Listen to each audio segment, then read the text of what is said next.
Hello students, आज हम आपके पुराने टॉपिक स्कूल टाइम टेबल जो हमारा चल रहा था उसी के आगे का जो टॉपिक है हमारा principles of school time table, उस पर चर्चा करेंगे। तो जो विद्यालय समय सारणी है हमारी, उसके जो सिद्धांत हैं बनाने के कि कैसे हमें उसके कंस्ट्रक्शन करते समय ध्यान रखना है, किन सिद्धांतों पर कार्य करता है। तो सबसे पहला मैंने आपको बताया कि विभागीय नियमों का पालन, अर्थात जहाँ भी अगर हम अपने विश्वविद्यालय महाविद्यालय स्तर की बात करें तो महाविद्यालय जहाँ से भी हमारी संबद्धता प्राप्त है, लखनऊ विश्वविद्यालय एवं एनसीटीई टीचर एजुकेटर अगर इंस्टीट्यूट है तो एनसीटीई भी, तो इन सभी की संस्थाओं, जो मानक संस्थाएं हैं, इनके द्वारा जो भी नियम बताए गए हैं उनके नियमों का पालन करना है। उनके द्वारा जिन विषयों में मान्यता दी गई है उन्हीं विषयों का चयन करना है। उनके द्वारा उपलब्ध कराया गया पाठ्यक्रम में निहित जितनी भी गतिविधियां हैं उनको भी सम्मिलित करना है। उनके ही अकॉर्डिंग, जैसे एकेडमिक कैलेंडर उनका होता है, उसको भी पालन करना है कि अगर उनके अनुसार हमें मार्च मंथ में अगर पेपर कराने हैं तो जाहिर सी बात है कि हमें मार्च मंथ में अपने यहाँ भी प्रैक्टिकल या एग्ज़ाम की व्यवस्था करनी होगी। तो इस तरीके से कहने का तात्पर्य यह है कि जो भी हमारे संस्थाएं हैं, मानक संस्थाएं, उनके अनुसार जो भी आदेश हैं, जो भी उनके नियम हैं, उनका भी पालन करना आवश्यक है, जिसको हम टाइम टेबल में सर्वप्रथम रखेंगे। दूसरा हमारा है विषयों का कठिनाई स्तर। इसके बारे में भी हमने कल बात की थी कि जैसे हम दिन के प्रारंभ की बात करते हैं, मॉर्निंग आवर्स की, तो उसमें हम ऐसे विषयों का चुनाव करते हैं जो कठिन होते हैं, उनको हम पहले रखते हैं और बाद में अंततः मध्याह्न के बाद हम ऐसे विषयों का चुनाव करते हैं जो आसान हो, ताकि बच्चे का इंटरेस्ट जो है, रुचि के आधार पर हम ये चुनाव करते हैं कि बच्चे का इंटरेस्ट जो है वो बना रहे और उनके कठिनाई स्तर को भी ध्यान रखा जाता है। नेक्स्ट है हमारा फ्लेक्सिबिलिटी, लचीलापन। इसके बारे में जब हम बात करते हैं तो वो वही स्थिति आ जाती है। लचीलेपन का अर्थ ही होता है कि जहाँ पर भी अगर हमें किसी प्रकार की कोई समस्या हो रही है तो हम उसमें समस्या जो हमारी वर्तमान परिप्रेक्ष्य में आई है उसके सम्मुख ही हम उसका समाधान करें। इस वजह से हम उसमें टाइम टेबल में लचीलापन भी कर देते हैं, ताकि अगर कोई आवश्यकता कभी पड़े तो हम उसमें परिवर्तन कर सकें। ऐसा कोई हार्ड एंड फास्ट रूल ना हो कि हम उसमें किसी भी प्रकार का कोई परिवर्तन संभव ना हो पाए। नेक्स्ट है हमारा साधनों की उपलब्धता, अवेलेबिलिटी ऑफ रिसोर्सेस। तो जाहिर सी बात है कि जिस समय में जो संसाधन हमारे पास उपलब्ध हैं, जैसे अगर हम कंप्यूटर पढ़ाने की बात कर रहे हैं तो हमें ओवरऑल स्कूल के जितने भी क्लासरूम हैं उनके सभी बच्चों को ध्यान में रखकर टाइम टेबल का निर्माण करना होगा कि हम ऐसे समयों का चुनाव करें, ऐसे आवर्तों का चुनाव करें जिसमें सभी लोगों को कंप्यूटर लैब या लाइब्रेरी या खेल कूद के सामग्रियां जो हैं वो सही तरीके से उपलब्ध हो पाएँ। ऐसा ना हो कि हम एक ही समय में सभी क्लासरूम के बच्चों की खेल कूद गतिविधि करा दें, तो जाहिर सी बात है कि हमारे पास संसाधन की कमी हो जाएगी। तो इस तरीके से कंप्यूटर, लाइब्रेरी, स्पोर्ट्स, इस तरीके के जो भी पीरियड होते हैं इनको हम साधनों के उपलब्धता के आधार पर लगाएं, ताकि जो है समय सारणी में सभी को महत्व भी मिले और सभी चीज़ों की उपलब्धता भी हमारे पास उपलब्ध रहे। नेक्स्ट है हमारा थकान का ध्यान, अटेंशन ऑफ फैटिग। तो जाहिर सी बात है कि जब हम अधिक थकान होती है, कुछ विषय जो ज़्यादा दिमागदार होते हैं, जिनमें ज़्यादा मस्तिष्क खर्च करना पड़ता है, फॉर एग्ज़ाम्पल मैथ है, साइंस है, तो इन सारे विषयों में हम उसको रुचिकर बनाने के लिए हम उनके थकान का ध्यान रखें, जिन्हें हम ऐसे विषयों को हम मध्याह्न के बाद ना लगाएं। मध्याह्न के पहले हम मॉर्निंग आवर्स में लगाएं तो बच्चे का इंटरेस्ट जो है वो ज़्यादा रहेगा। नेक्स्ट है हमारा मौसम का ध्यान। मौसम संबंधी भी हमने बात की थी कि ऐसे विषयों का चुनाव करें ताकि हम, अगर जैसे प्रैक्टिकल एक्टिविटीज़ हैं तो हम प्रैक्टिकल की एक्टिविटीज़ को उतना महत्व ना दें, क्योंकि प्रैक्टिकल ऐसा है कि हम उसको महत्व तो दें, लेकिन ये है कि उस क्रियाओं को हम लगभग 1 से 2 महीने में पूरा कर सकते हैं।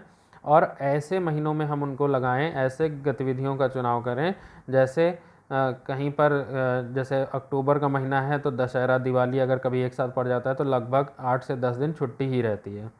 तो ऐसे महीने में हम ज़्यादा जो है उन पर बोझ ना डालें, ऐसे महीनों में हम ज़्यादा गतिविधियों का चुनाव ना करें।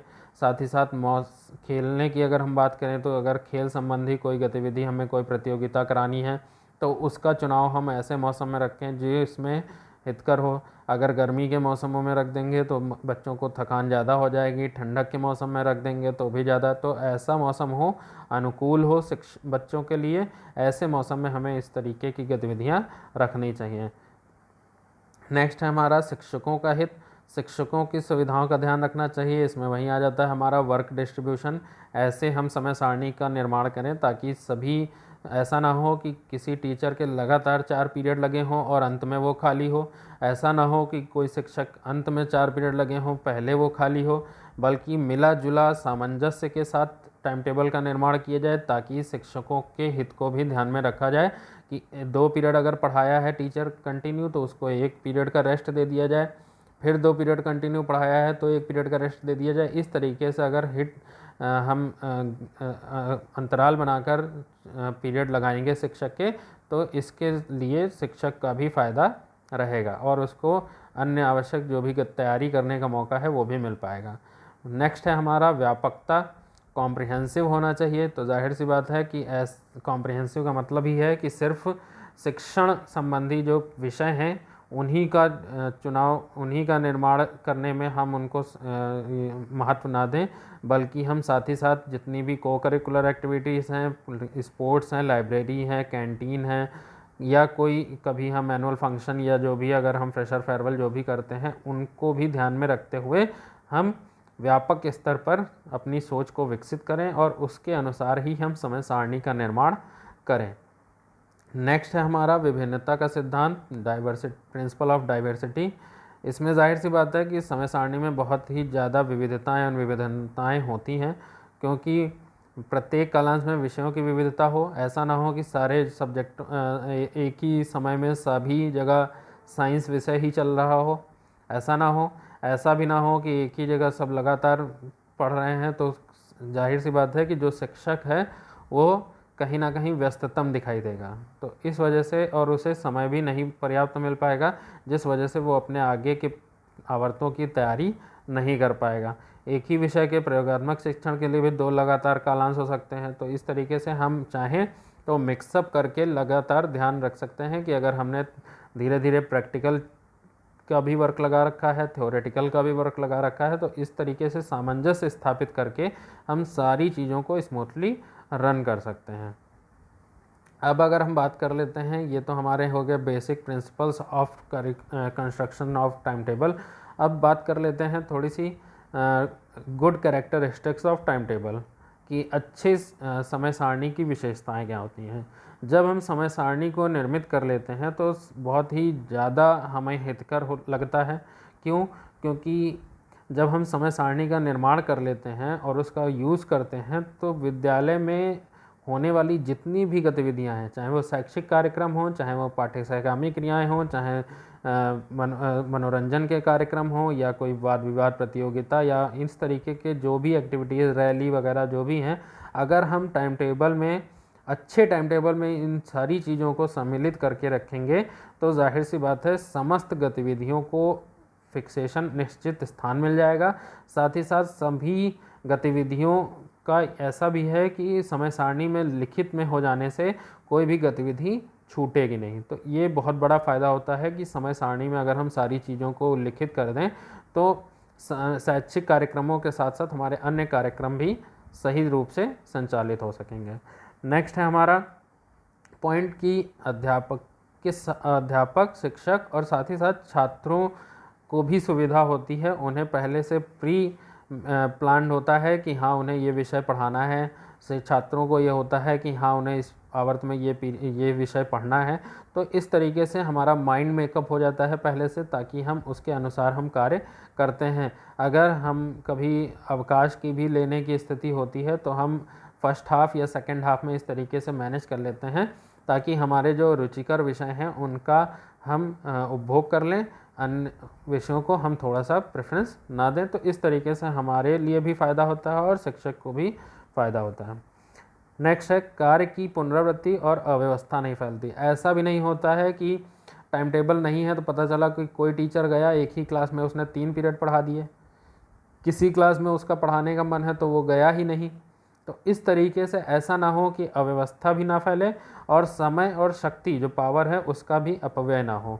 मतलब सही टाइम पर किस क्लास में किस बच्चे को पढ़ाना है इसका सही रूप से निर्धारण हो। तो जाहिर सी बात है कि टाइम टेबल का ये बहुत बड़ा महत्व है।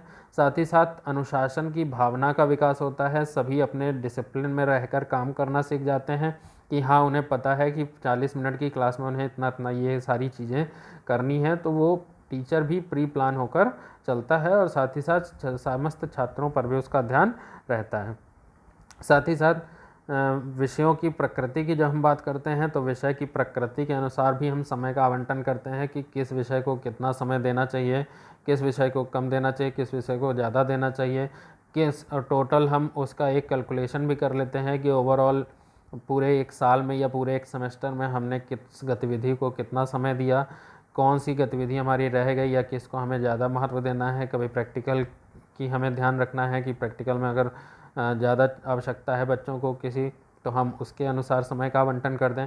तो ये कई सारी चीज़ें ऐसी भी हैं जिनसे समय सारणी के बनने से हमें बहुत ही लाभ होता है और ये बहुत ही अच्छी चीज़ होती है कि सभी लोग अनुशासित होकर इस तरीके से कार्य को परिणाम देते हैं। Thank you.